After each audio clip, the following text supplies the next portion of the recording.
Hola, buenas tardes. Yo me presento ante todo. Yo soy Jesús Sánchez Prieto, soy miembro de la Junta Provincial de la Asociación Española contra el Cáncer y me va a tocar a mí a presentar hoy o abrir esta mesa de la prevención dentro de las jornadas de diálogo sobre la lucha contra el cáncer. Y antes que nada me gustaría resaltar la importancia que tiene para la Asociación Española contra el Cáncer el tema que vamos a tocar hoy, la prevención. Os diría que para nosotros ese es uno de los objetivos prioritarios y gran parte de nuestros esfuerzos van encaminados a la prevención. Para ello tenemos con nosotros una serie de ponentes y tenemos también a Antonio García Delgado, que es periodista, productor y presentador de Fuengirola Televisión, que hará de moderador, será quien nos va a ir formulando esas preguntas que muchos de ustedes no habéis ya realizado a través de las redes. Y nada más, le voy a pasar la palabra a Antonio, no sin antes decirle que vamos a ver un breve vídeo que hemos realizado en la asociación con motivo del Día Mundial del Cáncer de Colon, que fue el pasado día 31 de marzo, y tras esto pues ya empezaremos la mesa de hoy. Gracias.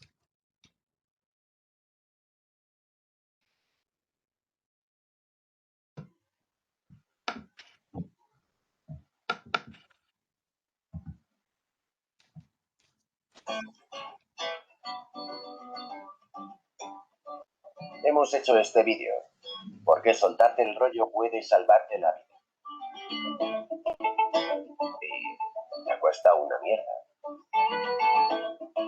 Si tienes entre 50 y 69 años, solo necesitas una prueba y 2 minutos. Solicita el test de sangre oculta en heces en tu centro de salud.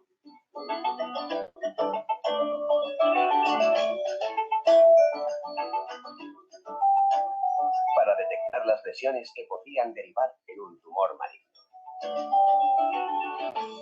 Tú también puedes soltar el rollo. Hazlo y salva vidas.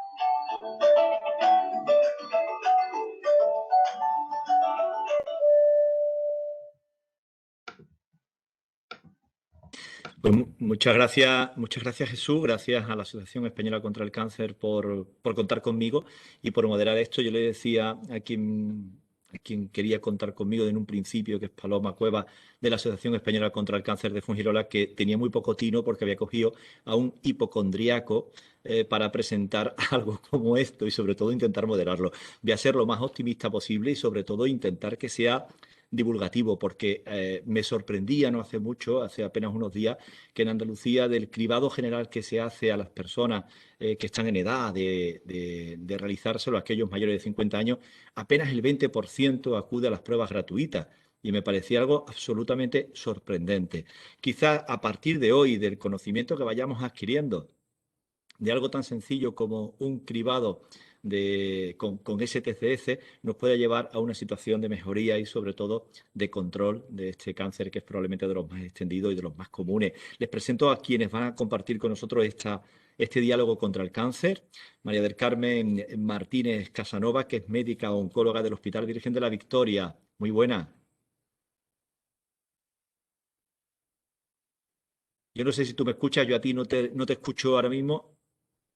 Bueno, lo intentamos. En cualquier caso, sigo presentando y ahora vamos solucionando ese problema. Ahora sí, ahora sí. No había quitado silencio. Ahora sí, Encantada de estar aquí, Antonio. Muchísimas gracias. Jesús Sánchez Prieto, que ustedes veían, es paciente, pero además es miembro de la ejecutiva de la Asociación Española contra el Cáncer. Gracias, Jesús, por la presentación y gracias por estar aquí. Gracias a ti. Julia Ruiz es oncóloga médica del Hospital Virgen de las Nieves y directora de Onconature, Centro de Oncología Integrativa. ¿Lo he dicho bien? Sí, más o menos. Yo le digo Onconature, pero más así un poco españolizado. Yo he estado con la tentación porque al final decirlo tal cual suena en español es lo correcto cuando no dominas perfectamente un idioma. O sea que, De las dos formas. claro que sí. Y está también Maribel Queipo Ortuño, que es investigadora en el Instituto de Investigación Biomédica del Complejo Hospitalario de Málaga, Virgen de la Victoria. Muy buenas. Están súper acostumbrados todos ellos a este mundo ya de la comunicación un poco a través de las redes sociales, porque al final es lo que nos toca. Y no me quiero olvidar tampoco, por supuesto, en esta tertulia de algo tan importante como un paciente de cáncer de colon. José López Fernández. José, muy buenas, bienvenido.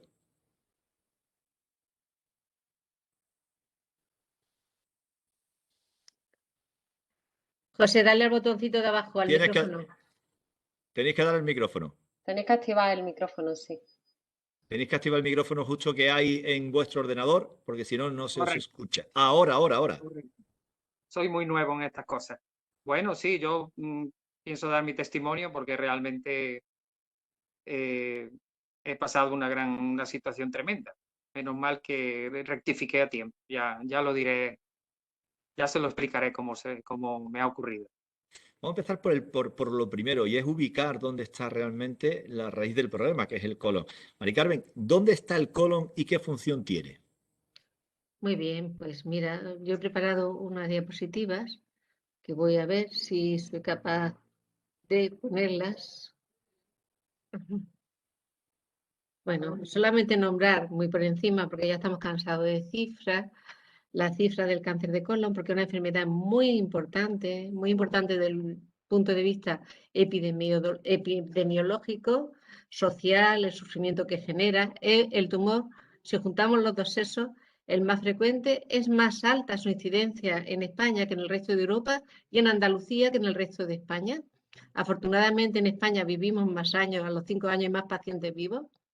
Es el segundo tumor en mortalidad, o sea que tiene por incidencia y por mortalidad, es muy importante. Es un tumor que está aumentando todavía, estando en los dos sexos, que en Málaga hay unas 3.500 personas con cáncer de colon. El año pasado aparecieron más de 1.000 personas y murieron 500 de cáncer de colon, y que en Andalucía hay 2.600. Estas son cifras del año 2020. Las del 2021 todavía no lo tenemos. ¿Pero qué es el colon? Todos nos preguntamos qué es el colon, confundimos un poco los términos. Bueno, pues el tubo digestivo llamamos intestino grueso, intestino delgado. La mayoría de los nutrientes se absorben en el intestino delgado. El colon es como un poco de paso. Tiene dos partes, o sea, el intestino grueso se divide en dos partes un poquito diferentes, que son el colon y el resto. Los tumores se parecen, pero se diferencian un poquito, ¿vale? Y el colon, a su vez, tiene dos zonas. Esta zona ascendente y parte del colon transverso, que llamamos donde fundamentalmente lo que viene del intestino delgado se absorbe el agua y algunos electrolitos. Y luego la parte distal es donde se almacena la materia fecal que luego vamos a expulsar por el resto. Aquí es donde lo que comemos, lo que ingerimos, y ya nos vamos dando pistas, va a estar más en contacto con esa mucosa. Y todas las toxinas que comemos van a actuar ahí. Vamos a ver esa mucosa un poquito más poniendo el microscopio. Esa mucosa, esta es como si nos metemos dentro de la luz del colon, tiene una mucosa rodeada de un tejido conectivo y de un músculo que es lo que le da fuerza para expulsar la heces, hacer contracciones que ayudan a la expulsión de la heces. Lo más importante es esta mucosa. En esta mucosa tenemos una glándula, la glándula de Leverkusen, que lo que segregan es un moco para que ese moco ayude a la heces a atravesar el colon. Y esta mucosa está sufre mucho con el roce. Entonces son células que se multiplican mucho. Una célula, cuanto más se multiplica, más posibilidades tiene de volverse mala. Y en estas células, fundamentalmente en estas glándulas de Leverkusen, es donde se inicia el cáncer de colon. Luego ya iré contando un poquito más. Y a partir de aquí es donde puede extenderse. Claro, porque... Dime. Claro, porque Mari Carmen, alguien puede preguntarse inmediatamente, después de tu explicación, ¿pero cómo se produce el cáncer de colon? ¿Y por qué dicen que este cáncer se puede prevenir y que otros tipos de cáncer, pues probablemente mucho más difíciles que este? ¿Por qué se produce y por qué dicen que este cáncer se puede prevenir? Pues mira, en el colon, en esa luz, vamos a meternos un poquito más. Y se pueden producir pólipos. Pólipos es cualquier elevación de una mucosa, como si miráramos a través de una colonoscopia, una elevación de la mucosa. Hay de diferentes tipos de pólipos. Los más peligrosos son los adenomas. Los adenomas siempre tienen células displásicas, que llamamos células feas. Y cuando hay una displasia severa es lo que llamamos cáncer. Vamos a verlo un poquito. La ventaja es que esto se puede quitar. En estos estadios tan pequeñitos, tan iniciales, lo podemos quitar. Estos pólipos, ¿quién los tiene? Pues hasta el 25% de la población tiene adenomas en su tubo digestivo. Afortunadamente, solamente el 5% llegan a ser cáncer. Y tenemos una ventaja en el cáncer de colon, que este proceso, desde que ese adenoma se forma hasta que llega a formarse un cáncer, tarda mucho tiempo. Esto nos da un tiempo para poder actuar. Y por eso podemos prevenir, podemos tratar esta lesión, cuando esta lesión es aquí muy pequeñita, antes de ser ni siquiera cáncer, si tú te haces una colonoscopia, esa lesión ya puede sangrar. Y el único síntoma que va a dar es un poquito de sangrado, que no lo vemos, pero sí que sale la prueba de sangre ocultamente. Está Si marcando, actuamos aquí, María Carmen, está marcando en estas flechas dos signos con 5 años. Es decir, ¿son dos periodos distintos o estamos hablando del mismo periodo desde que tenemos la mucosa normal hasta que pueden aparecer los pólipos y acaban convirtiéndose en un cáncer? en un cáncer, desde que aparece el pólipo hasta que se convierte en cáncer, van mínimo de 5 a 7 años. Y de 10 a 15 años desde que ese tumor se convierte en metastásico, en invasivo. Vamos a verlo aquí un poquito, vamos a agrandar, acercarnos un poquito. Llamamos un pólipo cuando tiene pocas células displásicas, llamamos. Cuando ya la displasia es alta, llamamos cáncer. Hemos visto antes, ¿os acordáis de la figura que hemos visto en la mucosa, donde estaban las glándulas? Bueno, pues cuando ese tumor está limitado a las glándulas, es lo que llamamos estadio 1, un tumor in situ. Luego, cuando va invade la mucosa, ya un estadio 2, cuando llega a los tejidos un estadio 3 y cuando pasa a los tejidos a otras partes del cuerpo ya es un estadio 4. ¿Y qué importancia tiene esto? Pues tiene mucha importancia, porque los pacientes que están en este estadio 1, de cada 10 van a vivir 9, mientras a los 5 años, mientras que los pacientes que están aquí en este estadio 4, a los 5 años, de cada 10 va a vivir 1, como mucho 2, ¿no? Entonces es muy, muy diferente el pronóstico. Entonces, actuar aquí, actuar en la fase inicial, es lo que nos va a ahorrar vidas y sufrimiento. Nos va a impedir, no solamente vamos a impedir a tratar lesiones más tempranas, sino que si quitamos el pólipo, vamos a impedir que la enfermedad se Desarrolle, produzca. claro, se desarrolle, ¿verdad? Claro, y si pillamos un tumor que ya está formado, si lo pillamos en una fase más precoz, la cirugía va a ser más fácil y además posiblemente va a necesitar menos tratamiento. El tratamiento va a ser menos costoso. Entonces es muy importante. Esto es lo que hablaba de la supervivencia en los diferentes estadios. ¿Y por qué se forma? Que me preguntabas por qué se forma. Pues todos tenemos, la gente tiene mucho miedo a la herencia. Esto es por la herencia, porque mi familia, sí que es cierto que hay una carga hereditaria, pero el cáncer hereditario es muy poquito, es menos del 4 o 5% de todos los cánceres. Hay un grupo, es el grupo aquí un poquito más grande, que sí que hay agrupación familiar, pero no hemos visto los genes que lo producen.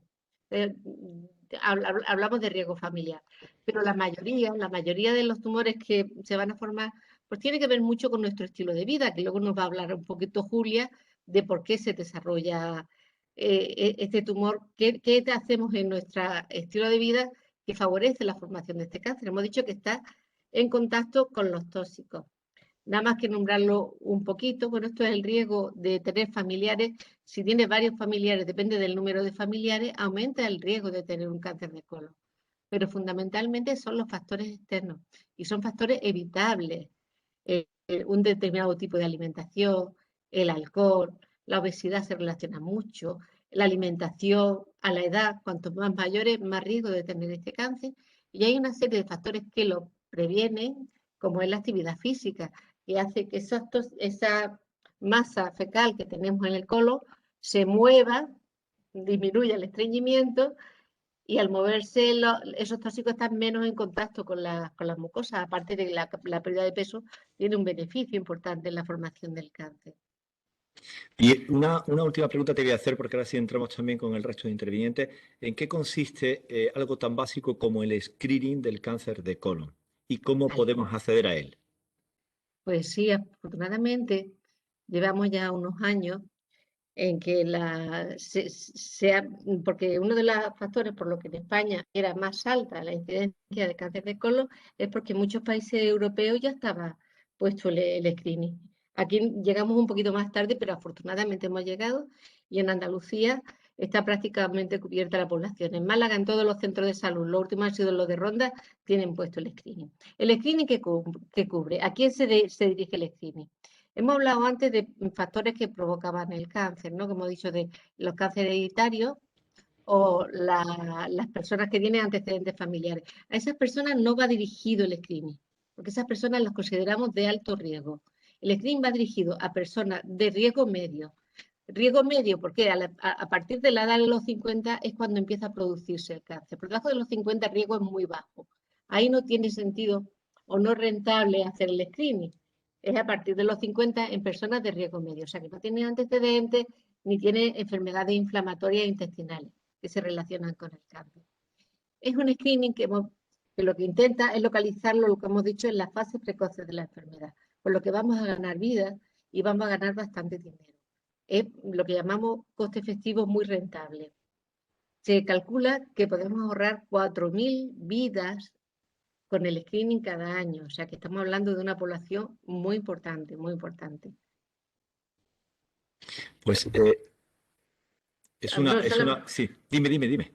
No, te cuento ya un poquito más del screening. ¿Qué consiste? El screening es muy simple. Consiste en una prueba de sangre oculta en heces. ¿Cómo te llega? Te mandamos una carta. Te mandamos una carta a tu casa invitándote a participar en el programa. Solamente tienes que decir sí, contestar que sí. Viene con el sobre ya para no tener que pegar sello ni nada y echarlo en el correo. Si tú contestas que sí, y aquí contesta un 30% de la población, contesta que sí, pues luego te llega el test, te llega una folleto informativo y el test. El test es una cosa tan simple como esto.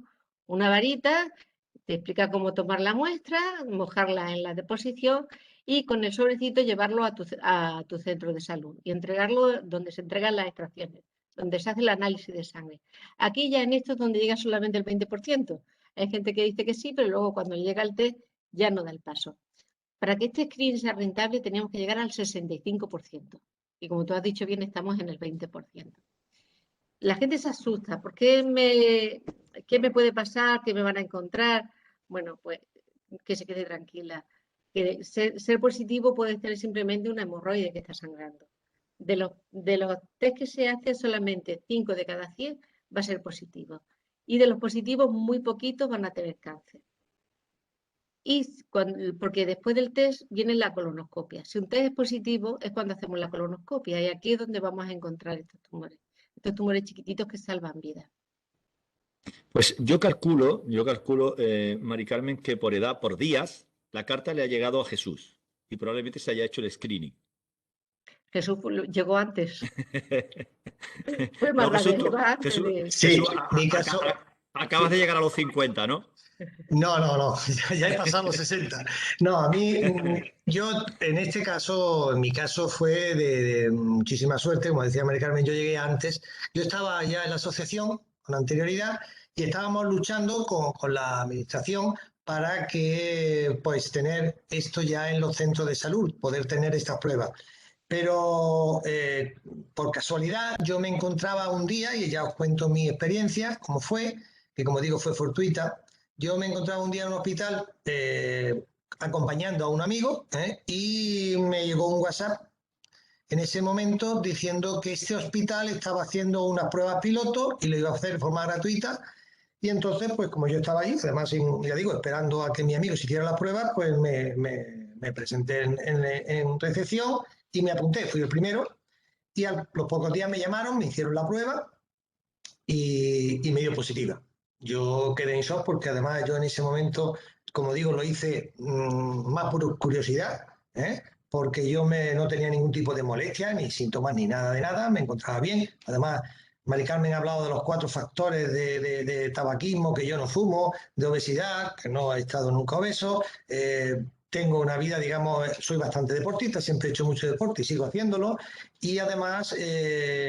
bueno, pues tampoco soy bebedor, digamos, soy un bebedor social, ¿no? Ni siquiera me gusta la cerveza, o sea que no contaba con esos factores y que además me encontraba en ese momento muy bien. Entonces me dicen que soy positivo. En ese momento la médico me dice pues lo que acaba de decir Mari Carmen, oye, tranquilo, porque esto no significa que tengas un cáncer. Esto puede ser por otros muchos motivos, como bien explicaba Mari Carmen, ¿no?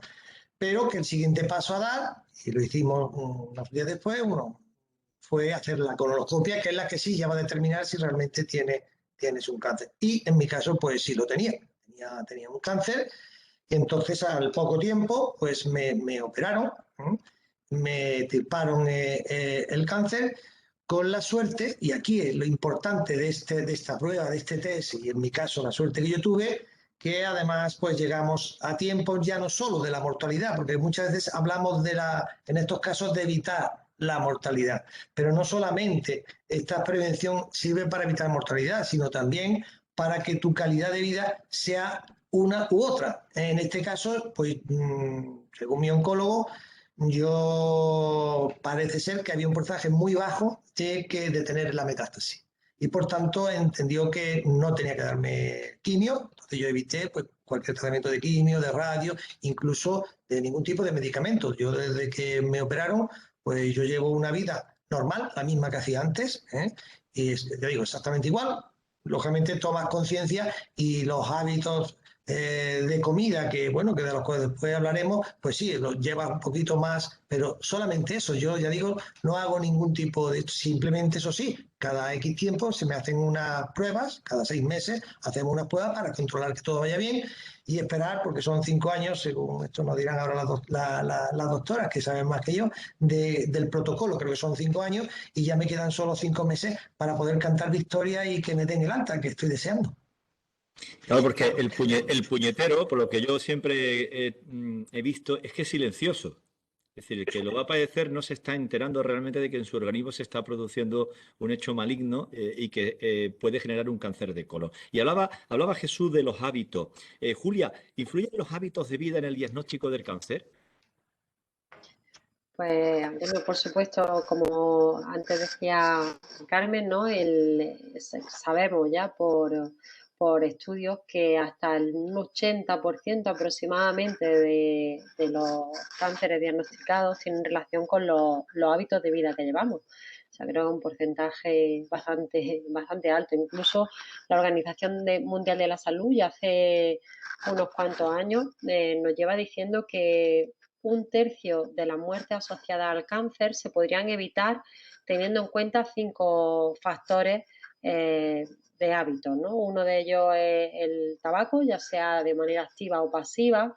Otro, la obesidad, la baja ingesta de fruta y de verdura, la inactividad y la ingesta del alcohol. Teniendo en cuenta estos 5 factores, pues como digo, ya la Organización Mundial de la Salud nos dice que hasta 1/3, que puede ser una cifra bastante importante, de las muertes asociadas al cáncer se podrían evitar. Entonces, claramente sí que influye. ¿Hay hábitos que influyan más que otros? ¿Hay un ranking dentro de esos hábitos que tú nos has comentado? Bueno, dependiendo del tipo de tumor, hay algunos factores que influyen más que otros. Voy a también yo a compartiros aquí una página web que me parece interesante, que podría, voy a ver si consigo, porque la verdad es que no sé, a ver si puedo. Yo sí apuntaría, entre tanto, que aunque no se tengan esos hábitos poco saludables que nos menciona Julia, eso no es óbice para que una persona, sin tener esos hábitos y teniendo una vida, como decía Jesús, absolutamente normal, pueda desarrollar pólipo y pueda desarrollar posteriormente un cáncer de colon, ¿verdad, Mari Carmen? Sí, por supuesto. También hemos dicho que hay casos esporádicos que no sabemos muy bien la causa, y luego hay agrupaciones familiares, aunque no sepamos los genes que están alterados, son alteraciones en las células del tumor que no las transmite a los hijos, pero hay agrupaciones ahí que se producen, y sí que hay familias en las que hay familiares con cáncer. Hace poco un familiar mío, pues desgraciadamente el hermano se le diagnosticó un tumor, se hizo una colonoscopia y a él le pillaron un tumor in situ, muy localizado, ¿no? Entonces, y son personas sanas, jóvenes, pero posiblemente hay un componente familiar ahí también, ¿no? Bueno, lo digo para intentar evitar aquello de que personas que nos puedan estar viendo dicen, mire, yo ni fumo, ni bebo, hago deporte, es decir, como mucha verdura, etcétera, no tengo ningún tipo de riesgo. No, no, esas personas cuando lleguen Digo, también a una edad correspondiente tienen que hacerse sencillamente el test de ECE a partir de los se puede 50 años presentar. y se quitan el problema de encima si da negativo y ya está, y a dejar Claro, pasar claro. los Es años. que además es muy rentable, es una prueba fácil, barata, conocemos la historia, cómo se forma el tumor y tenemos un medio para prevenirlo. Es una pena que la gente no lo use. Julia, cuando tú Bueno, lo tengas, tú me avisas. no puedo compartirlo, no sé por qué no me deja. Bueno, no pasa nada, os lo cuento. Lo que quería compartiros era una página web que pertenece a la World Cancer Research Fund, sobre todo a nivel, me parece interesante por si los pacientes quieren, que muchas veces encontrar web científicas donde buscar información, sobre todo en el tema del ejercicio físico y la nutrición. Esta página, que bueno, si no, pues lo pasaremos a través de la Asociación Española contra el Cáncer, si queréis, el enlace y tal, hacen expertos revisiones sistemáticas de todo lo publicado en nutrición y ejercicio físico. Y nos dicen, pues según los factores de riesgo, tanto factores de riesgo como factores de prevención. Me preguntabas por los hábitos de vida en el cáncer, en concreto en el cáncer de colon. Lo que tienes que enseñar ahora un diagrama que hay muy, muy bonito, que es interactivo, donde con máxima evidencia y claramente por encima de todo en los estudios que hay, es que el ejercicio físico tiene una alta evidencia en cuanto a prevención del cáncer de colon. Lo digo porque gana con goleada incluso al tema de otras recomendaciones o factores protectores. Luego, en cuanto a factores de riesgo, pues tenemos sobre todo a nivel asociado al cáncer de colon, lo que es las carnes procesadas, carnes rojas, consumo de alcohol, en fin, también la baja ingesta de verdura y de fruta, pero que sobre todo quiero hacer incidencia en la parte del ejercicio físico porque muchas veces yo me encuentro, ¿no? Y que llevo la consulta de oncología integrativa en el Virgen de la Nieve y me encuentro muchas veces que casi los pacientes, no sé si me daréis la razón o no, rápidamente nos ponemos las pilas con la nutrición, come bien y tal, pero a veces el que no tiene el hábito de hacer ejercicio creo que es una cosa que es un poco un gran olvidado, no lo sé. Pero fíjate, yo no tengo hábito de hacer ejercicio, por ejemplo, pero sí he cogido desde hace muchos años la sana costumbre de ir en bicicleta a todos sitios. Ah, bueno, pues eso es Es ejercicio. decir, te quiero decir, no tengo el hábito de un gimnasio, de acudir a un Mm, gimnasio ni tal, mm, pero en mi vida diaria, por ejemplo, sí tengo por costumbre el desplazarme por la ciudad y por cualquier sitio en bicicleta. Al final, eso estás haciendo ejercicio. El no coger un mm. ascensor y subir una escalera. Efectivamente. El echarte a andar escuchando música o escuchando la radio simplemente por el placer de andar ligero. Ujú, Digo porque exactamente. muchas veces asociamos ejercicio físico con esfuerzo físico en un gimnasio, pesa, etcétera, etcétera. Para personas que van a hacerlo por primera vez, personas que Mm, superan cierta edad, lo que yo les mm, acabo de comentar no es ninguna tontería, ¿no? mm. Sí, hombre, mantenerse activo, lo que es la actividad física en general, eso es fundamental. Luego, es cierto que si ya nos adentramos más en la parte ya una vez que uno ha sido diagnosticado, lo ideal sería tener un ejercicio físico como el que da una píldora de ejercicio físico, donde cada uno tiene su dosis concreta, porque cada uno partimos de una base, ¿no? De una actividad previa, ¿no? Claro. Y ¿Qué eso sería lo recomendarías? ideal. ¿Qué Pues, recomendaría a aquellas personas diagnosticadas de cáncer de mm, colon en relación a la nutrición y al ejercicio físico? Ya no al que pueda ser mira, el que está persona diagnosticado. sino al que ya está Mm. diagnosticado. Pues mira, así en términos generales, porque luego cada caso concreto hay que valorarlo por el tema de la cirugía, se producen diarreas secundarias, en fin, los tránsitos intestinales cambian un poquito después de una cirugía de cáncer de colon, pero así de manera general, un poco pues una dieta mediterránea, ¿vale? Donde la ingesta de verdura y de fruta, mínimo 2 o 3 piezas de fruta, la verdura o las hortalizas que estén presentes tanto en la comida como en la cena, menos ingesta de carne, sobre todo intentar en la medida de lo posible eliminar lo que es la carne procesada y la carne roja también disminuir su consumo, preferiblemente que sea más carne blanca, ¿vale?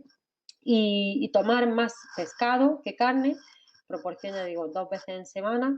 Y luego también, pues, tema de alimentos integrales y legumbres, en fin, lo que es una dieta mediterránea. Intentar, yo muchas veces el concepto, digo, vivimos en un país supuestamente de dieta mediterránea, pero en nuestras despensas y nuestros frigoríficos hay muchos productos procesados, muchas cosas que hay que darle una vueltecilla a todo eso y realmente analizar. Eso por una parte. Y luego, por otra parte, ejercicio. Ya lo he dicho desde el principio. Está en la pirámide de los estudios de cáncer de colon a nivel de prevención. Entonces, sí, a nivel de prevención primaria hay que hacerle caso cuando ya uno ha tenido un diagnóstico de cáncer, todavía mucho más. Además, va a ayudar mucho más a la recuperación más rápida en el proceso y vamos. También, pues bueno, y ya la tercera pildorita que yo siempre añado, ¿no? Como yo veo, entiendo un poco el abordaje integral, pues intentar reducir en la medida de lo posible el estrés de nuestra vida, si eso se puede más o menos conseguir, ¿no? Pues Esa sería esa parte es mucho más difícil de controlar. eso es un poco más difícil, pero bueno. Pero no solo para los posibles pacientes, también para los profesionales que se encargan de cuidar a los pacientes, ¿eh? Sí, sí, sí, un poquito de, de reducir el estrés no vendría bien, pero bueno, que sí. Yo las 3 recomendaciones, ya digo, un poco, a veces no hay que hacer cosas tan, se escucha mucho en redes, dietas raras, dietas muy restrictivas, en fin, bueno, supongo que ahora también a lo mejor nos hablará Maribel de cuanto a la microbiota y tal, pero bueno, que realmente a veces las cosas sencillas pero bien hechas y que al final se convierta en un hábito, que ahí es donde está la clave de la cuestión. No hacerlo unos cuantos meses porque justo estoy recién diagnosticado y luego volvemos a coger malos o hábitos menos saludables, ¿no? Sí. Y en el caso de la dieta mediterránea, ser tan defensores como practicantes. Creo que en Andalucía somos muy defensores de la dieta mediterránea, pero poco practicantes. No, la verdad es que si lo analizas en el día a día, luego dices, dieta mediterránea, hay un test de adherencia a dieta mediterránea que, bueno, yo animo a la gente si quiere hacérselo y realmente vea hasta qué punto por encima de 9 buena adherencia, por debajo de 9 que hay que hacer cambios. Pues habrá que practicarlo. Maribel, hablabas de la microbiótica. Maribel, ¿cuál es el papel de la microbiótica intestinal en el desarrollo del cáncer colorectal? No te escucho. Tienes que darle A ver ahora. Ahora sí. Ahora sí, que se llama microbiota. Microbiota, perdón. Microbiota intestinal. Pues la microbiota intestinal es un poco desconocida actualmente por la población general y se trata del conjunto de todas las bacterias, pero no solo bacterias, también virus y hongos que viven en nuestro intestino. Estas bacterias las adquirimos principalmente en el momento del nacimiento y están condicionadas por el tipo de parto y por el tipo de nutrición que tengamos en un principio, ya sea lactancia materna o sea con fórmula artificial. Decir que esta microbiota va a mantener estable y va a ir cambiando hasta los 2 primeros años de vida. A partir de ahí ya va a ser estable y ya va a depender de la dieta que tomemos, de los antibióticos que tomemos o si tenemos algún tipo de enfermedad, que son situaciones que las van a cambiar. En el caso del cáncer colorectal, pues se ha visto que sí, que la microbiota influye de manera importante en el desarrollo del cáncer colorectal, porque en nuestro intestino y sobre todo en el colon, donde es más abundante, pues tenemos 2 tipos de bacterias. Unas que digamos que son buenas, son beneficiosas y otras que no son buenas, son patógenos oportunistas. En una situación de salud, estas bacterias se comportan bien y producen acciones beneficiosas para nuestra salud. Pero ante una situación como por ejemplo en el colon, la aparición de un pólipo, pues ¿qué va a ocurrir?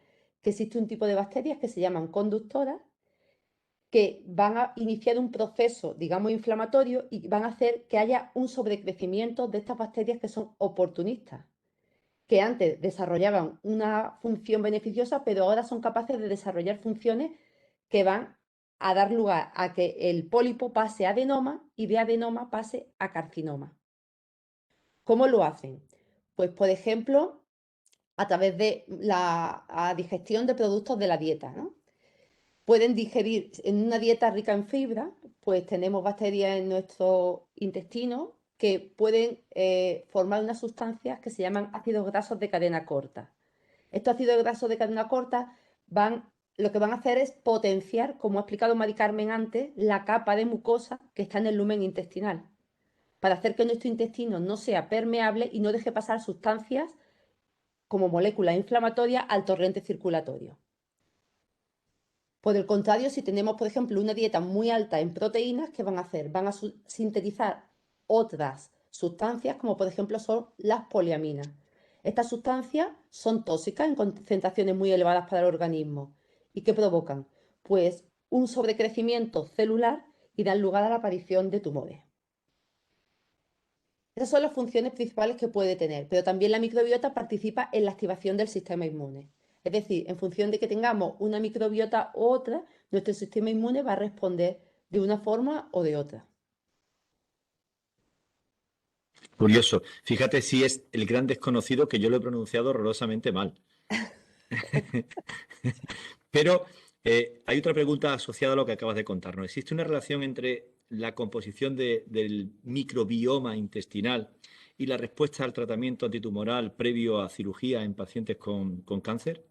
Sí, se ha visto que existe una respuesta. De hecho, los pacientes se pueden clasificar en respondedores y no respondedores en función de su microbiota inicial de partida, antes del tratamiento con la radioquimioterapia, normalmente lo que sufren los pacientes con cáncer de colon. Se ha visto que estas bacterias pues, tienen capacidad de bien favorecer que la respuesta de este tratamiento sea buena y que el paciente tenga una supervivencia global elevada, o bien que esta respuesta no sea buena y su supervivencia pues, sea baja. Y luego hablábamos de la obesidad como un elemento fundamental a tener en cuenta. Dado que la obesidad se considera un factor importante capaz de aumentar el riesgo de desarrollar cáncer, ¿existe un perfil microbiano específico asociado con la obesidad capaz de favorecer el desarrollo del cáncer colorectal? Sí, recientemente algunos estudios han visto que la presencia de obesidad, ya que es uno de los factores de riesgo que están asociados al cáncer colorectal, también influye, digamos que el link entre obesidad y cáncer colorectal en la microbiota. Porque esta microbiota lo que va a hacer es, en las situaciones de obesidad existe una inflamación de bajo grado. Y esta microbiota lo que va a potenciar es que esa inflamación sea superior, a través, por ejemplo, de la producción de moléculas como son las interleuquinas, o también de una molécula que es muy importante, por ejemplo, en el riesgo cardiovascular, que son el TIMAO, que es la trimetilamina, que se produce también a partir de la colina de la dieta, que está, por ejemplo, muy elevada en las carnes rojas. O sea que volvemos un Entonces, poco a lo que hablábamos antes. La comida nos está favoreciendo en un momento determinado el desarrollo de un cáncer. exactamente. Sí. O sea, de manera muy resumida, al final es todo eso. Un mal hábito hace que nuestro cuerpo reaccione de una manera o reaccione de otra. Sí, es verdad, pero sobre todo porque tenemos que pensar que lo que comemos va a modificar nuestra microbiota. Y nuestra microbiota va a realizar una serie de funciones que pueden ser beneficiosas o perjudiciales para el organismo. Y lo mismo va a ocurrir en una situación procarcinogénica si esa microbiota cambia hacia bacterias patógenas que tienen capacidad de producir toxinas, que también producen mutaciones por sí mismas, o moléculas inflamatorias como los lipopolisacáridos, que son otras moléculas que liberan en la superficie de la membrana algunas bacterias, pues todo eso va a condicionar un estado inflamatorio en nuestro organismo que va a dar lugar a un aumento de la proliferación celular y como consecuencia a la aparición de tumores. Como que, en resumido, que si le das mala vida a tu microbiota, te lo va a recordar, Exactamente. ¿no? Más o Sí, menos. O sea, sí, depende sí. si tú le das mala vida a tu microbiota, tarde o temprano te va a decir, y esta es la consecuencia de los malos ratos que me has dado. De hecho, se suele decir que somos lo que comemos. Una cosa curiosa que No, no lo digáis ahora en estos tiempos porque yo entonces sería torrija. Es así. Bueno, algún capricho nos podemos dar. Sí, Tampoco se hombre, trata alguno de se que puede dar. Claro, tampoco estamos hablando de que en la vida todo sea algo estricto, sino que sepamos ponderar las cosas y darnos caprichos, pero sin exceso. Sí, exactamente. Todo en un límite. Lo que tenemos que conseguir es que nuestra microbiota esté en equilibrio. En el momento que se desequilibra, ya el proceso avanza hacia un estado patológico.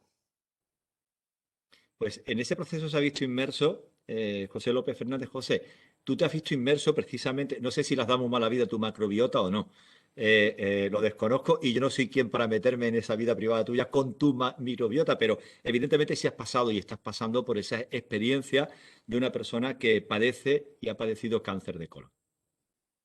Pues sí, yo llevo más o menos un año. Yo soy el clásico que he recibido la cartita de la Junta y no le hice mucho caso. Ese es el comienzo. Ya comencé mal, culpa mía, evidentemente.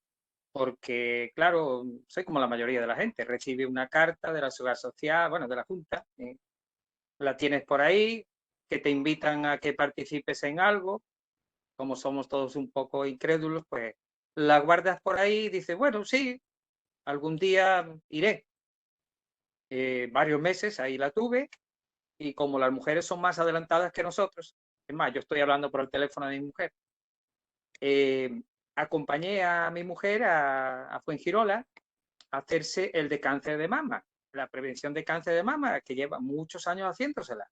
Y yo jamás pensé en hacerme nada, porque yo, como era un tío sanote, que no tenía, vamos, ni tabaco, lo que han dicho varios tertulianos, por cierto, comprometidos, por muy buena gente se ven. Yo decía, a mí no me va a tocar, pero bueno, me recordé y le dije, oye, de paso que vas tú, a lo mejor voy yo, tengo por ahí una carta por ahí que la tengo y tal, y puedo preguntar del tema, a ver de qué va. Y efectivamente pregunté, le dije, oye, ¿esto qué tal? Bueno, no, usted escribe que pide un pequeño kit que le mandan gratuitamente, que después me enteré que ese kit puede valer 1 euro o 2 euros. No sé si me equivoco. Más o Y menos, sí, sí, sí. Es que y por eso decía Mari se me Carmen antes ocurrió, que el valor del cribado es nimio comparado con el costo que supone luego atender a un paciente, por ejemplo. claro, pero eso me enteré mucho después.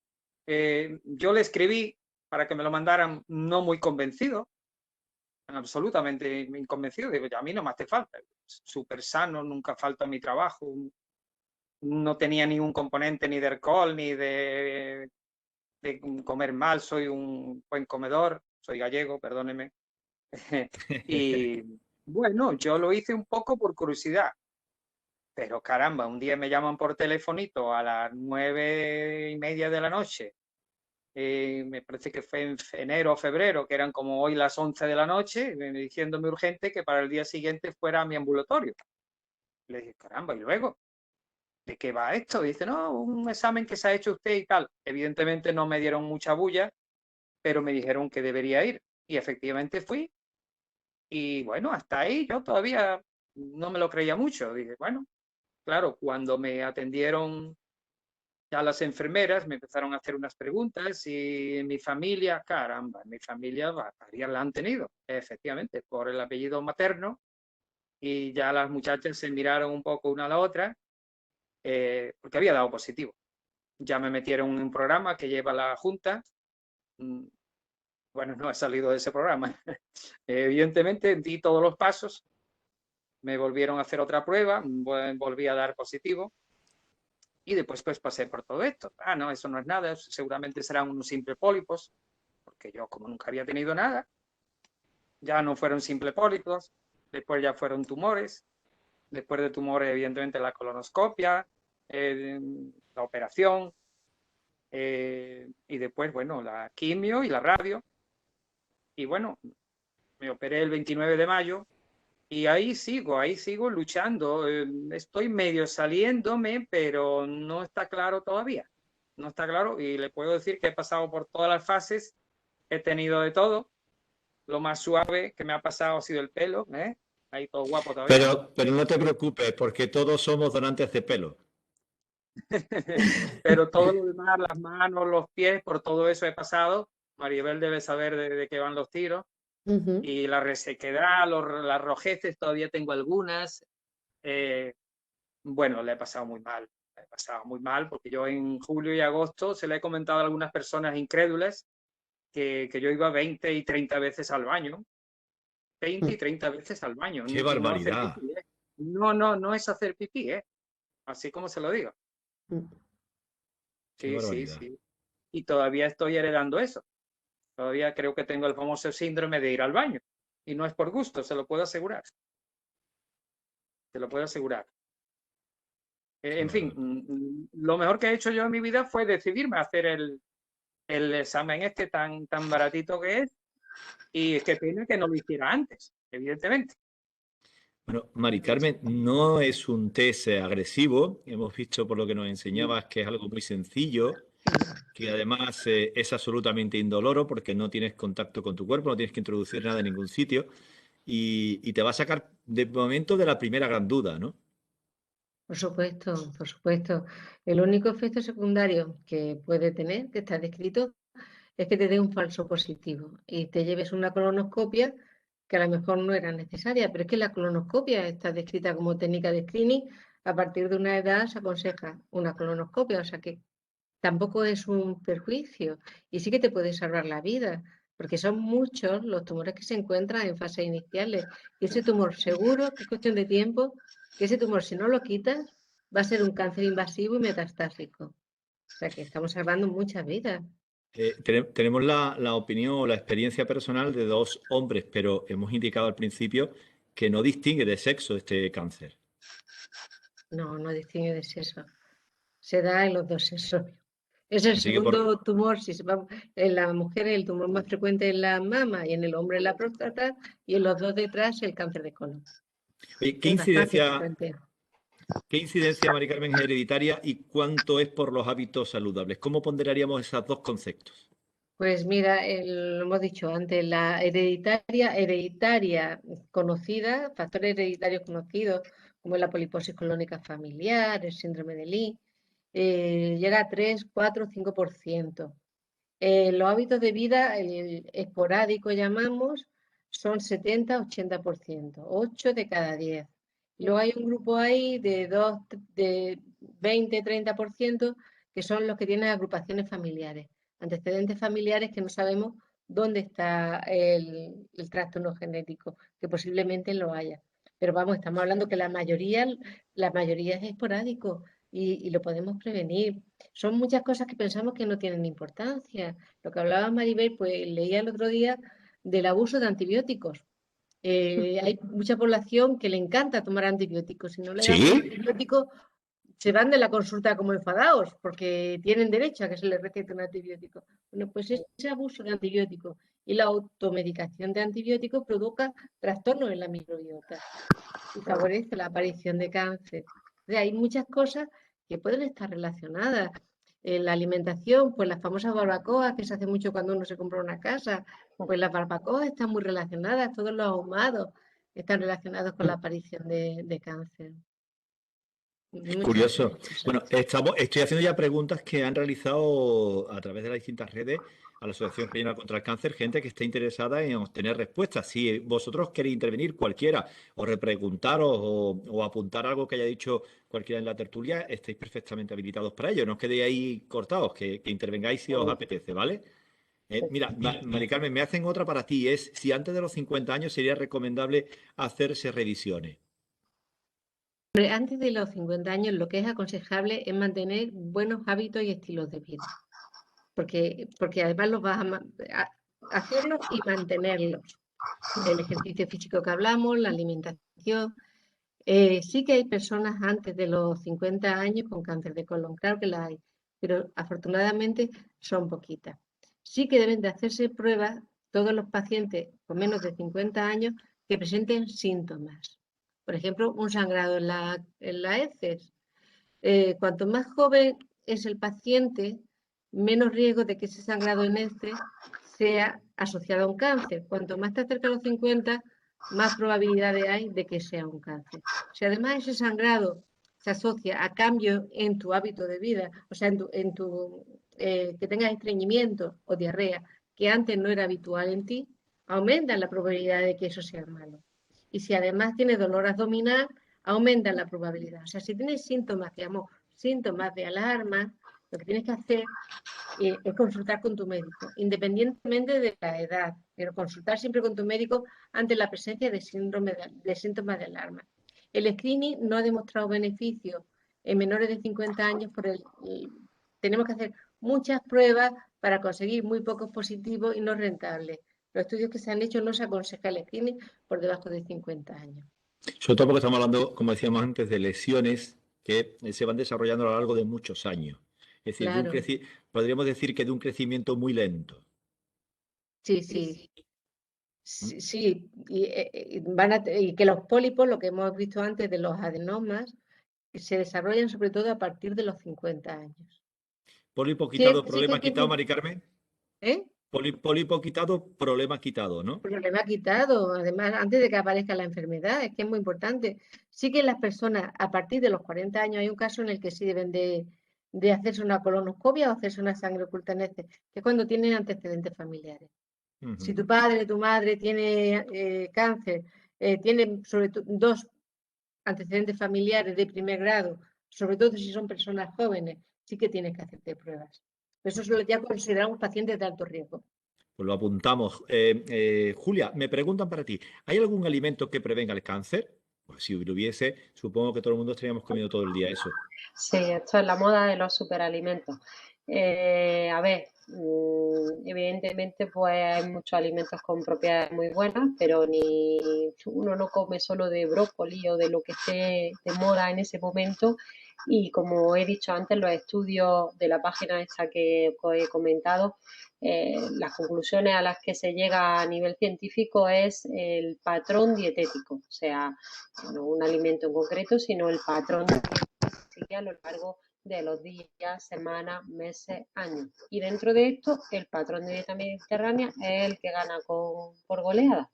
Entonces, bueno, si me preguntan alimentos concretos, creo que lo que he contestado antes con respecto a lo que es un poco las pautas de dieta mediterránea estaría dentro de la recomendación. Mira, ¿Vale? si tú 2 desayunos, por citar simplemente la primera comida del día, tenemos 2 opciones. O nos dedicamos con fruición a la bollería, bueno, te digo, por ejemplo, que se da la clásica bollería industrial, etcétera, o mejor una tostadita con aceite de oliva virgen extra, y si además el pan, por ejemplo, es integral, que te va a ayudar a lo mejor a un mejor desarrollo intestinal, sería lo correcto. Un poquito de Y, aguacate, un zumo de eh, naranja, le perfecto. añadimos un zumo natural de naranja, por ejemplo, eso sería un desayuno perfecto.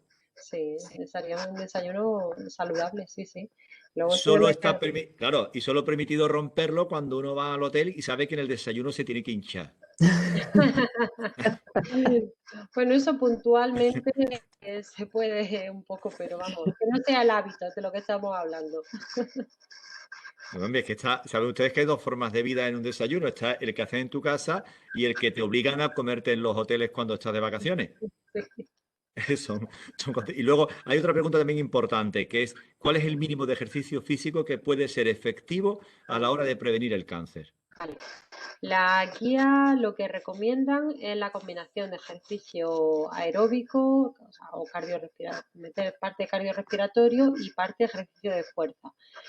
5 o 7 días, si se puede, mínimo media horilla, 1 hora de cardiorrespiratorio, eso que supondría, por ejemplo, caminar a una intensidad más o menos rapidito, correr, nadar, en bici, subir escaleras, todo eso pues entra dentro de la parte de lo que sería un poco la cardiorrespiratorio. Y 2 o 3 días en semana hacer ejercicios de fuerza.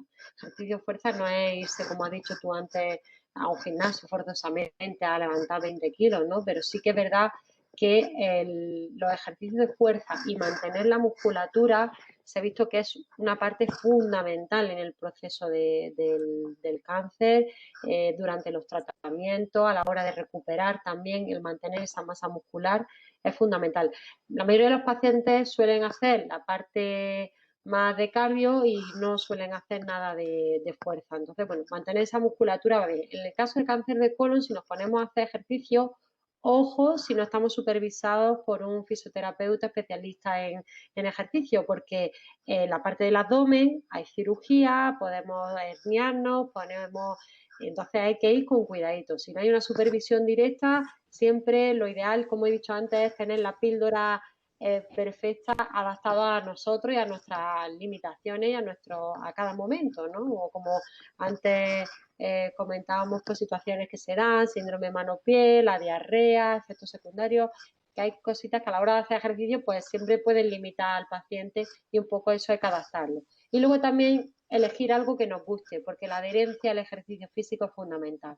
si nos ponemos a hacer ejercicio, porque lo he dicho y yo hago aquí en esta reunión, y algo que no nos guste, te puedo asegurar que a la semana estamos abandonándolo. Entonces, yo creo que intentar buscar alguna actividad que nos Sí, motive. eso te iba a preguntar, Julia, si es importante, y no sé si los demás coincidís, es importante buscar una actividad física que te produzca placer, o por lo menos que te resulte agradable hacer. Yo te decía lo de la bicicleta porque no me cuesta trabajo, me despeja, me entretiene. Supongo que habrá gente que preferirá irse a correr una cinta o que preferirá andar muy rápido por el paseo marítimo. Yo, por ejemplo, vivo en Fuengirola y es un sitio muy llano donde la gente puede andar rápido. Andar rápido, no cruzar el paso de cebra mientras contestas a 3 WhatsApp. Sí, exacto. Trabajar un poquito ese cuerpo. O sea, eso sería fundamental. Y luego hay otra que te hacen y ¿es cierto que la carne y los embutidos están relacionados directamente con el cáncer de colon?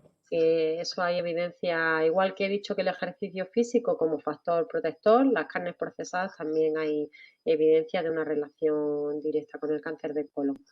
Entonces, bueno, intentar reducir al máximo el consumo y ya digo que si puntualmente un día se tiene que comer uno un chorizo, un salchichón o lo que sea, pues no pasa nada, ¿vale? Que tampoco, pero el hábito, volvemos a lo mismo, el hábito, todos los días, el consumo habitual de ciertos productos, pues ojo.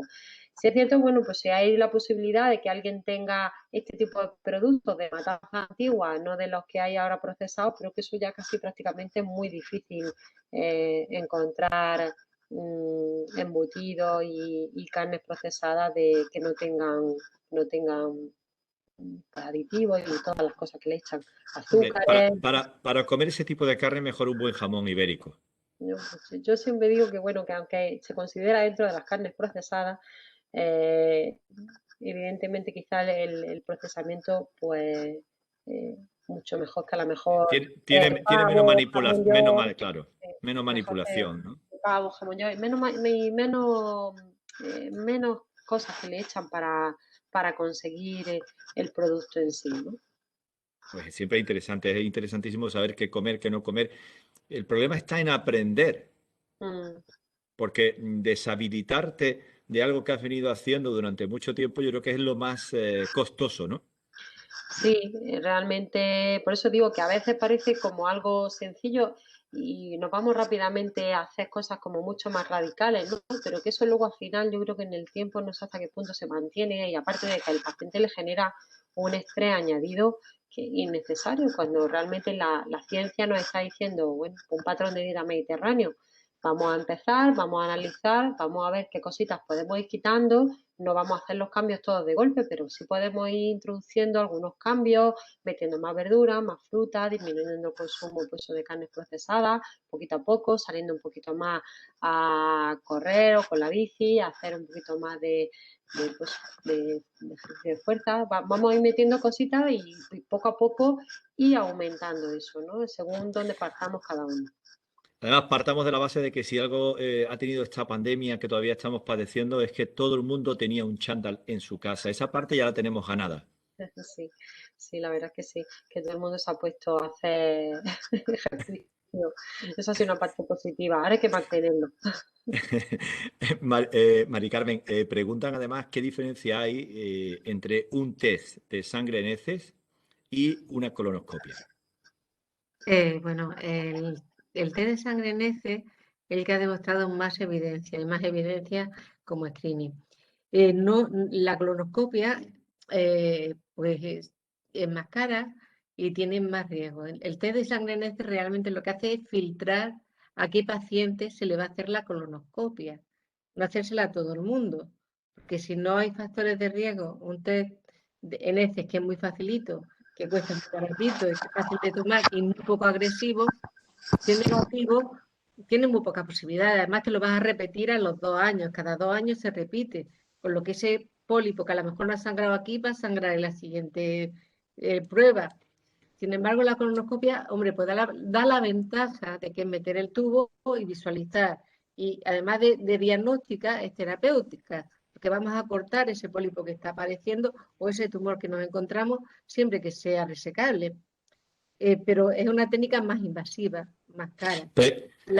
Pregunta que te añado al hilo esto para ya un poco afinar si acaso. A partir de los 50, ¿simplemente la recomendación de un test de heces o recomendarías en un momento determinado una colonoscopia? La colonoscopia, de entrada, solamente en muy poquitos casos. De entrada, los pacientes de riesgo alto sí hay que indicar la colonoscopia. En los pacientes de riesgo medio, que es lo que se hace el screening poblacional, de entrada, un análisis de sangre en este. Y en caso de que la sangre en este sea positiva, entonces sí, la colonoscopia. Hay que decir que es invasiva, pero no es tampoco un drama. Digo porque hay mucha gente que puede entender la colonoscopia como no sé, No, el miedo lógico de enfrentarte a un acto quirúrgico. Ha mejorado mucho la tolerancia a la colonoscopia desde que se sedan los pacientes. Antes se usaba menos la sedación, la anestesia profunda se usa en pocos casos, pero la sedación ya se usa casi toda. Lo más molesto de la colonoscopia actualmente yo creo que es la preparación, ¿no? Tienes que hacer una dieta especial, tomar un líquido laxante, estar un día solamente con dieta líquida. O sea, la preparación es realmente un poco molesta, más que la prueba en sí. Porque la prueba tú estás dormido y no te enteras mucho. Pero, hombre, tiene mucho menos riesgo una prueba de sangre en heces que una colonoscopia. Si te la puedes evitar, mejor. Jesús puede decir que el sabor de los preparados tendrían que mejorarlo, ¿verdad? Bueno, yo creo que eso es una leyenda negra, ¿eh? El problema es que tienes que tomarte una cantidad importante y al final te cansa. Pero yo al principio, para mí, el sabor que tiene es el de un acuario de naranja, ¿eh? Lo que pasa es que, claro, conforme vas tomando un vaso y otro, al final ya, pues sí, se te vuelve un poco pesado. Pero yo tampoco ya, como dice Mari Carmen, efectivamente hoy día sedado, porque yo me han hecho las pruebas sedado y sin sedar. La diferencia es abismal, ¿eh? Entonces, sedado realmente no te enteras nada. Lo más molesto, efectivamente, como decía Mari Carmen, es el día anterior, que tienes que estar, bueno, pues tomándote esto. Y como digo, que al principio no te sabe tan mal. Cuando conforme vas tomando ya unos cuantos vasos, ya la cosa se convierte un poquito ya más pesada, pero tampoco es una cosa que esté tan mala como antiguamente había algunas papillas y tal. Tampoco es para... ya digo que la gente no tenga miedo por hacerse una colonoscopia que tiene su leyenda negra y también cuando tú, Mari Carmen, hablabas del test de sangre oculta en heces, la ventaja que tiene es que mucha gente tiene miedo a hacerse la colonoscopia en esta prueba que es totalmente indolora, pues no hay ningún tipo de miedo ni tiene ningún tipo de leyenda negra como lo tiene la colonoscopia, que como digo, hoy día sedado no tiene por qué tener nadie miedo a hacerse tampoco la colonoscopia si le corresponde, como decía Mari Carmen, cuando ha dado positivo en el test de sangre oculta en heces. Y además hay que perder el miedo. Cuando se habla de heces o se está hablando de algo que puede resultar en cierta medida en una conversación escatológica, no debe tenerlo. Es decir, todo el mundo acaba yendo a un cuarto de baño, todo el mundo tiene un mismo proceso vital, todo el mundo tiene un mismo proceso orgánico. Por cierto, Maribel, hay un desconocimiento casi total sobre la microbiota, ¿eh? Ya te digo, Sí. no tengo yo muchas preguntas para hacerte porque realmente no hay nadie que se haya atrevido. No, yo quería decirle a José que para evitar el problema asociado de su diarrea, ¿no? Asociada a la radioquimioterapia, pues actualmente mi grupo de investigación hemos hecho un fase 1, ¿no? En el que hemos probado una combinación de bacterias que son probióticas, es decir, que se dan vivas para que actúen beneficiosamente en el organismo y se le ha dado al mismo tiempo que ha recibido la radioquimioterapia durante todo el tratamiento. Y hemos visto que los pacientes que lo han tomado frente al placebo no desarrollan diarrea. Interesante. Pues yo te iba a preguntar No precisamente por desarrollan eso. diarrea. Lo único que pasa es que se ha probado en un grupo pequeño de pacientes. Necesita validarse en una cohorte más grande, pero puede ser el futuro para evitar esos efectos secundarios de la diarrea y la mucositis asociada a los tratamientos. Pues fíjate que te iba a preguntar precisamente por eso, que hacia dónde iba caminando la investigación en la ayuda tanto a los pacientes como a las personas que puedan verse en el futuro como pacientes de cáncer colorectal. Pues en primer lugar, primero lo fundamental sería poder describir un perfil de estas bacterias intestinales que pudieran servir en el diagnóstico, que también pudieran ayudar en el diagnóstico y que pudieran predecir qué respuesta va a tener ese paciente, ¿no?, a la terapia. Y en función de eso, a través de estos probióticos, poder mejorar esa microbiota para que su respuesta sea mejor a la terapia. Ese es el objetivo. Y sobre todo para evitar toxicidades, porque lo más molesto a los pacientes de por sí se encuentran mal y encima las diarreas y las mucositis asociadas, eso condiciona mucho más su calidad de vida, ¿no? Entonces, si se puede solucionar simplemente con un perfil de bacterias que se le pueda suministrar al mismo tiempo que la terapia y que no influya, sino que más bien amplifique el efecto de la terapia, pues sería perfecto. Ese es el objetivo de la investigación ahora mismo en el campo de la microbiota y el cáncer colorectal.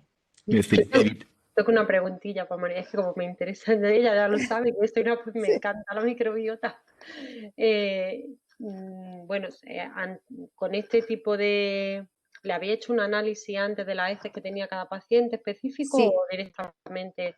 Vale. Sí, sí, de cada paciente. Le hemos hecho un análisis previo, lo hemos comparado con controles sanos para ver también la diferencia, definir una microbiota sana en ese patrón de edad y con una dieta, además controlándole la dieta a los distintos pacientes. Claro, sí, Y luego hemos visto también qué pasa a lo largo del tratamiento, es decir, desde que lo inician, cogiendo muestras de heces en distintos periodos de tiempo hasta que lo finalizan. Claro, Y luego, dime, sí, perdona. No, y que lo que hemos visto es precisamente eso, que una vez que terminan el tratamiento, es decir, la radioquimio, lo que hemos visto es que en función de cuál era la microbiota inicial de esos pacientes, tienen una respuesta buena, casi patológica completa o no. Entonces, eso sería bien a través de dieta o de antibióticos dirigidos para eliminar un determinado grupo de bacterias, se podría actuar, o bien de bacterias probióticas para, desde un principio, a esas personas modificarle la microbiota y que su respuesta al tratamiento pues sea mejor. Claro, yo es que muchas veces me planteo la duda de esa labilidad que tiene la microbiota, ¿no? Que rápidamente te cambia en cuanto haces algún mal hábito, tanto para bueno como para malo. Y luego también me planteo muchas veces a la hora de recomendar probióticos, porque me parece que escuché en el último congreso que hubo de microbiota que hubo en Madrid, que fue justo con el COVID, hace un año. Me pareció escuchar que se absorbía muy poquito de los compuestos de probióticos, no sé si llegaba al 5%, que me sorprendió mucho porque realmente, y yo a veces incluso me planteo si no tiene más interés el hecho de utilizar prebióticos en la alimentación para que esa microbiota esté un poquito más sana, por lo menos la que tengamos sana, alimentarla para que sea más sana y ir un poco en esa línea. Yo perdonadme por esta invasión de preguntas, pero es que como me encanta la microbiota. Tenía a Maribel, que es una mega experta aquí, y creo que es una parte interesantísima. Yo hablo de la dieta mediterránea, pero en el fondo considero que al final es alimentar, como bien dices, somos los que comemos, alimentar a nuestra microbiota será al final, dentro de algunos años, el sentido de la alimentación en el cáncer de colon y en algunos otros cánceres también, ¿no? Sí, la verdad es que sí. Lo ideal sería principalmente con la dieta, ¿no? Con prebióticos, alimentos prebióticos. Pero es muy difícil que las personas mantengan esa dieta a lo largo de su vida y no se la salten. Ya. Es muy complejo. Y más en una situación patológica compleja como el cáncer, ¿no? Entonces, sí tienes razón que los probióticos solo hacen efecto durante el tiempo de tránsito, es decir, no permanecen en el organismo y tienen que estar en una concentración determinada, ¿no? De 10 elevado a 9 millones, ¿no? Se llaman unidades formadoras de colonias, pero son bacterias, como 10 elevado a 9 millones de bacterias, ¿no? Para que hagan efecto. Y solo lo hacen durante el tiempo de tránsito. Por eso, cuando hemos hecho el ensayo, se lo hemos dado durante todo. No hemos dado un tiempo y luego lo hemos retirado, sino durante toda la radioquimioterapia, para que el efecto sea prolongado en el tiempo. Porque si nos hubiéramos quedado un poco cortos, el estudio no hubiera servido para nada. Luego, una vez que ya sabemos que ha hecho efecto, sí podemos intentar reducirlo en el tiempo y ver que a lo mejor pues 2 meses es suficiente o 1 mes es suficiente, pero de partida no podíamos probar así. Por eso mismo, por el poco tiempo de tránsito que tiene para hacer efecto. Es muy interesante. Y al final vamos a aprender esto de microbiota tela, ¿eh? Porque habla incluso de alimentos que puedan fomentar una salud de nuestra microbiota. ¿Cuáles podrían ser?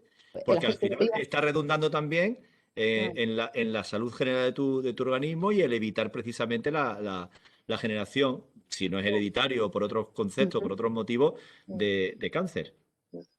Pero eso bueno, el tema de los prebióticos realmente no son alimentos así muy... a veces simplemente cómo cocina algunos alimentos para obtener esas sustancias beneficiosas de las que hablaba Maribel, de ácidos cortos de cadena, ácidos grasos de cadena corta, perdón, como el butirato, en fin.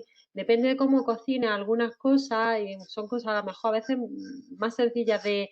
Y ahí ya está obteniendo ese prebiótico, ¿no? Wow, esto merecería una tertulia larga y una Sí. charla extensa, ¿verdad? Lo que pasa es que ahora comentarle todo esto a una persona que se tiene que hacer un screening, vamos, que es un cribado, o que tiene que hacer su cribado de heces, cuando le contemos todo esto y dirá, vamos a empezar por lo primero. Vale, vamos a ir paso a paso. Vamos a intentar superar esa barrera terrorífica de tan solo el 20% de personas que accede finalmente a un simple cribado de heces y vamos a intentar fomentar que se acerquen a la medicina sin miedo. Claro. Porque muchas veces no acudimos por algo tan intangible y subjetivo como el miedo. Claro, pero imagina que se encuentra un perfil de estas bacterias, ¿no? Que permita evitar, en cierto modo, la colonoscopia, es decir, un poquito menos invasiva, ¿no? Yo pienso que eso sería ya un paso adelante, ¿no? Por lo Para eso menos en está, ciertos claro, casos, que eso sería complejo. De momento para, no, eso no es posible. Pero en un para, futuro no se sabe. para eso tenemos que tener científicos, tenemos que tenerlos bien pagados, tenemos que tenerlos bien considerados, tenemos que tenerlos en nuestro país y tendrían que llamarse de segundo apellido Messi, Ronaldo y alguna cosita más de estas del fútbol. Sí, pero Porque tú llegas a alguien y lo presentas como una eminencia en su campo científico y te dice, ah, vale, pero ¿y además de eso qué hace? sí, eso es verdad.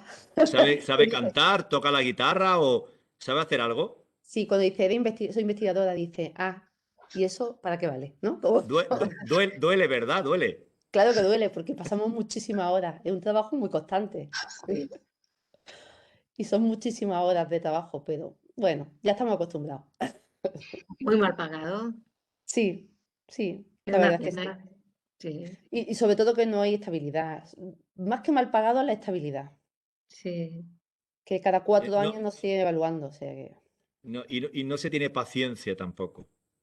no, Se ninguna. buscan resultados Muy inmediatos. Somos muy rápido de y no es resultados posible. inmediatos. Sí, porque también hay que entender que aunque, por ejemplo, mi investigación va orientada totalmente a la clínica, no siempre es simplemente aplicarlo a la clínica. Hay un mecanismo detrás de esa investigación que también hay que averiguar por qué pasa. Entonces, esa parte de investigación básica es fundamental, porque yo puedo saber que esto provoca esto, pero ¿por qué lo hace? Si no sé el por qué, a lo mejor no tiene sentido tampoco lo que se ha encontrado, ¿no? O aplicarlo. Muchas veces no entendemos que sin ese paso previo tuyo, que sirve para darle valor al trabajo de Mari Carmen, para ayudar evidentemente a Julia a desarrollar el suyo y luego en última instancia para aliviar el dolor de quien acaba siendo paciente. Esa es la intención que tenemos en la investigación, sobre todo en la biomédica. Es que al final todo eso redunda en que haya menos cáncer, haya menos personas que tengan que hacerse un cribado, haya mejores soluciones de futuro. Si no estaríamos todavía pues en el dolor de muela y muriéndose la gente desangrada. Por eso Sí, digo que es muy importante permitir que la gente investigue el I+D+I del que tanto carecemos. fundamental. Pero Es todavía no fundamental. queda claro. En España tenemos Yo, muy buen Antonio, laboratorio. Dime. si me permites, ya que estoy hablando de investigación y como miembro de la Asociación Española contra el Cáncer, me cabe la satisfacción de poder decir que nuestra asociación es la primera entidad no pública de este país en investigación, en destinar dinero a investigación. Un porcentaje de todo lo que nosotros recaudamos, en este caso un 18% de todas las recaudaciones que se hacen en la Asociación Española contra el Cáncer, va para investigación. Y como digo, nos cabe pues ese honor de ser la primera entidad. Nos cabe el honor como asociación y como español un poquito de vergüenza que seamos nosotros la primera entidad no pública en investigación. Pero, Jesús, ¿puedo añadir algo más? ¿Puedo añadir algo más? Y fíjate que es una tontería que a mí siempre se me ha pasado por la cabeza. Es que eres liado con la declaración de la renta, como todo el mundo. que eso no se nos olvida. O sea, no, lamento tener que comunicaros que ya empieza el plazo. Pero a mí me encantaría que hubiese una crucecita, además de las dos que pongo, que hubiese una tercera que diga y otro tanto por ciento para investigación, exclusivamente para investigación. Sí. O sea, además de que, o sea, para la Iglesia, para fines sociales, y una tercera que destine por lo menos el 0,7% de mi renta a investigación. Con ese 0,7% habría dinero de sobra para todos los equipos que existen en España para duplicarlos y probablemente triplicarlos en áreas muy diversas. Y también para que no se vayan nuestros, porque tenemos muy buenos investigadores fuera de nuestro país, desgraciadamente en otros países que han tenido que marchar porque aquí no han encontrado pues las posibilidades de poder desarrollar su trabajo, ¿no? Y eso también es una pena. El que sigue en la lucha es José. José, ¿cómo te encuentras actualmente? Bueno, estoy intentando salirme de todo este paquete, pero me cuesta bastante. Es más, hoy estoy un poco aporreado porque ayer me hicieron una colonoscopia. Sí, ayer mismo. Una colonoscopia con biopsia. Entonces, bueno, todavía no tengo el resultado, como comprenderéis. Y bueno, ahí con secuelas, bastantes secuelas. En fin. Quiero decir Luchando. también, sí, luchando, claro. Quiero decir que bueno, ¿cómo es? La ACP, no es la ACEP. A mí me ha ayudado muchísimo, porque yo desde julio, me parece que julio o agosto, me atiende una psicóloga personalmente, cuando nadie me atendía personalmente, prácticamente nadie, bueno, excepto mi oncóloga, evidentemente, pero ni mi médico de cabecera, ni nadie. Y ellos siempre han dado la cara. La verdad es que es muy de agradecer porque ellos, para mí, son como mis confesores. Lo que no me atrevía a decírselo a alguien por teléfono, pues a ella se lo decía. Me han valido muchísimo, me han encaminado, siempre han estado pendientes. Últimamente me han echado una mano porque no me daban citas. Con la tercera famosa ola he sufrido bastante. No viene ahora el caso, pero hay que decirlo. Y siempre me han guiado absolutamente en todo. Yo no conocía esta asociación y la verdad es que es increíble lo que hace. Vamos, conozco el local de Benalmádena, el de Fuengirola y uno en Málaga también. No solo lo que hacen, sino que no paran y son hábiles como pocos para pegar lo que en Andalucía se llama un mangazo. Sinceramente es impresionante. Es decir, van pillando y rapillando dinero donde pueden, casi debajo de las piedras. Cualquier evento que puedan... A Jesús que está aquí también, lo felicito claro. también. Sí, porque, pero bueno, realmente todas las personas que he conocido de la asociación son maravillosas. Y me han abierto los ojos en muchas cosas. ¿Sabes qué pasa? Han aliviado muchísimos dolores. Sí, sí, perdón. Es que además hay algo importante que tú estás diciendo, que cada euro que recauda la Asociación Española contra el Cáncer tiene un fin fantástico. O sea, una parte importante es la investigación, pero otra es el apoyo a los pacientes, otra es el apoyo a los familiares, que es tan importante casi como el paciente. Y otra, sobre todo, es dar visibilidad a los profesionales. Claro, claro. Están difundiendo todo esto que la gente no lo sabe. Yo era bueno, le puedo contar una anécdota. Yo hace años oía que era bueno hacerse el cribado de cáncer de colon.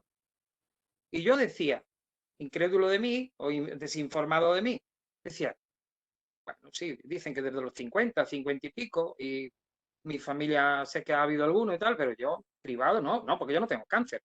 El cribado debe ser algo como una quimio, una quimioterapia, una radioterapia, o sea, una fase dentro del cáncer.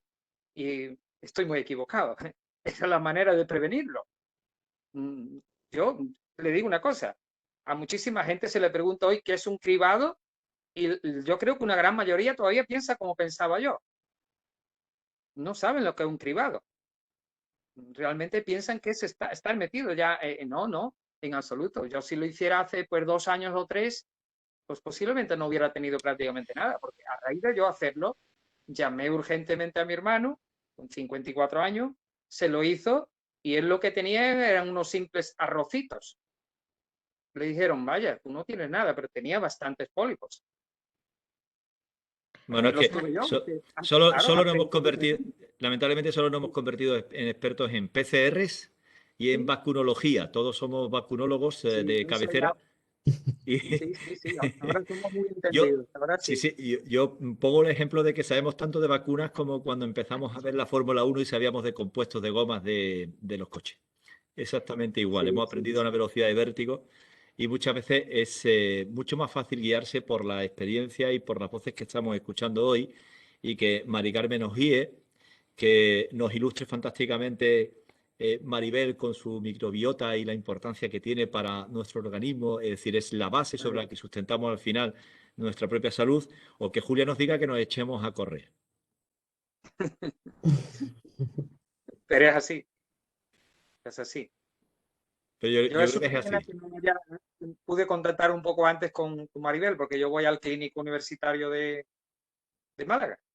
Voy muy a menudo, lamentablemente. Pero bueno, a ver si tengo una buena noticia y ya los voy alejando un poquillo. Eso. Eso es lo deseable. Respecto al screening y Sí. la asociación, bueno, pues Jesús ha sido uno de los pioneros en la lucha porque se implantara este screening. Ya alguna vez lo ha acompañado, pero él ha peleado mucho y creo que la asociación tuvo mucho que ver en la fecha en la que se empezó el screening en Andalucía. Fue mucho por la presión de esa campaña que se hizo, por lo que la Junta ya se vio obligada a iniciar la campaña. Y es una pena que la gente no acabe de participar. Hemos tenido el frenón del COVID y todas estas cosas, pero anima a la gente a participar. Y no solamente a participar en la campaña. España, afortunadamente, a diferencia de otros países, tiene muchas ayudas sociales, pero se quedan cortas para el paciente con cáncer. Tengo muchísimos pacientes que la asociación los ayuda de muchas formas, con transporte, con ayuda a domicilio. Entonces, es muy importante colaborar con la asociación, porque realmente el beneficio va al paciente. Y lo que tú dices, que gracias a esa fuerza, esa implicación que ha tenido la Asociación Española contra el Cáncer con la prevención del cáncer de colon, hoy todos los andaluces disfrutan de manera gratuita de un cribado masivo al que solo se presenta el 20%. Si somos optimistas, podemos decir que al menos 2 de cada 10 previene la enfermedad. Al mínimo, sí. Pero, Salvamos muchas vidas. pero luego, siendo pesimista, hay 8 de cada 10 que juegan a la ruleta rusa. Se la juega. Bueno, yo con respecto a esto que decía antes Mari Carmen, que la asociación efectivamente hemos peleado durante unos años con la administración porque se estableciese este TS, lo estuviese en todos los centros de salud. Estuvimos peleando, ahora estamos colaborando también con la administración y para nosotros tenía 3 fases. Una, la logística, que estos test estuviesen, como digo, en los centros de salud, que ya lo están.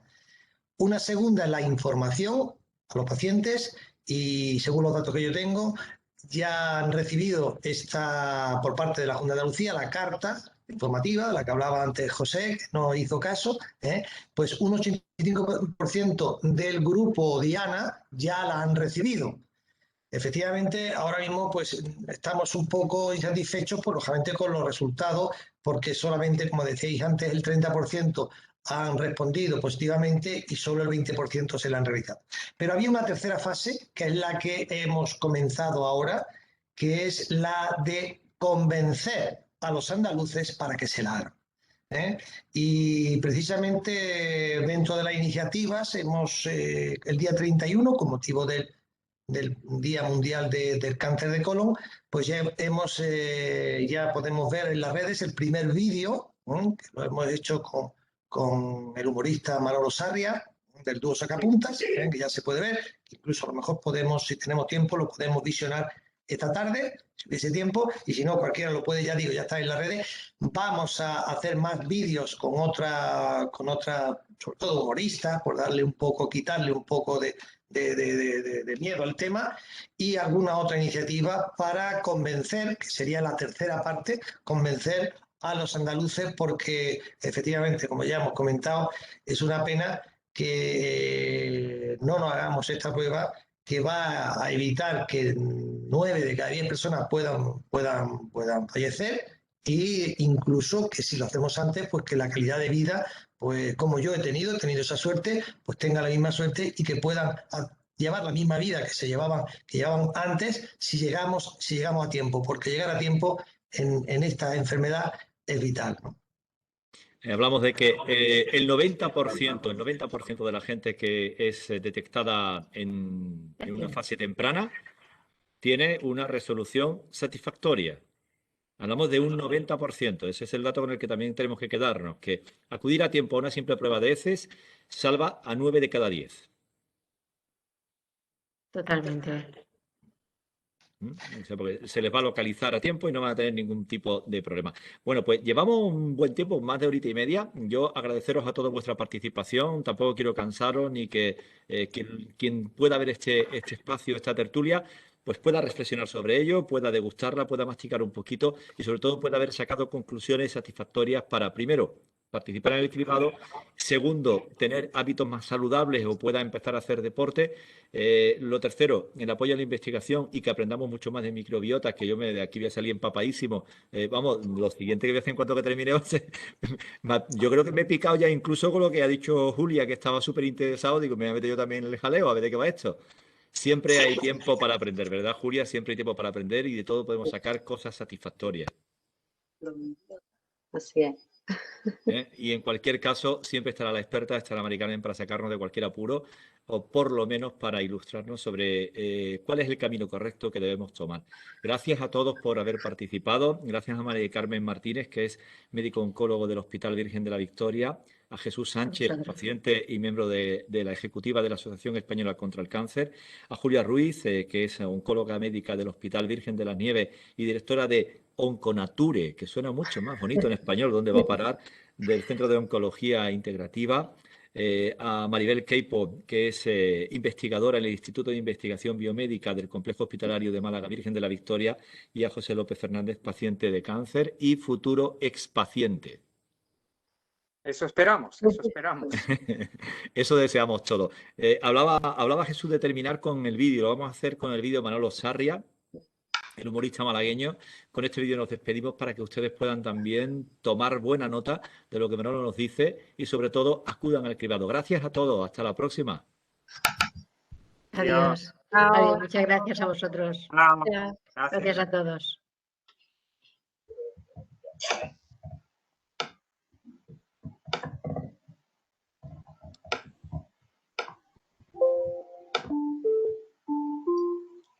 Digo, anda que me tenéis contento, ¿eh? Factura de la luz, factura de todo. Pues si te llega una como esta, de la Junta de Andalucía, si tienes entre 50 y 79 años, esta carta te puede salvar la vida. ¿Por qué? Pues porque lo que te está mandando aquí es para que te hagas la prueba del cáncer de colon. Te hagas la revisión de ti. El coso, me voy a ir antes, vaya a poner más y ahora no te la haces tú, o te compras eso. Dos, hablar con solamente un 29% de nosotros contestamos esta carta. Que no te ha llegado, es muy fácil, es un bastoncito y yo, vamos a ver, tú que te has cambiado ya de casa hacia otro suerte, ¿eh? Todo el que en la agencia lo vuelves a mandar en un tubito que te da miedo, que te da miedo, que te da miedo de qué. Cuando se detecta 9 de cada 10, se salva la otra parte de la población del banco. La rompe Fidel. No hay dolor, mi sargento, venga para adelante. Y ahora te manda la carta esta y te descompone.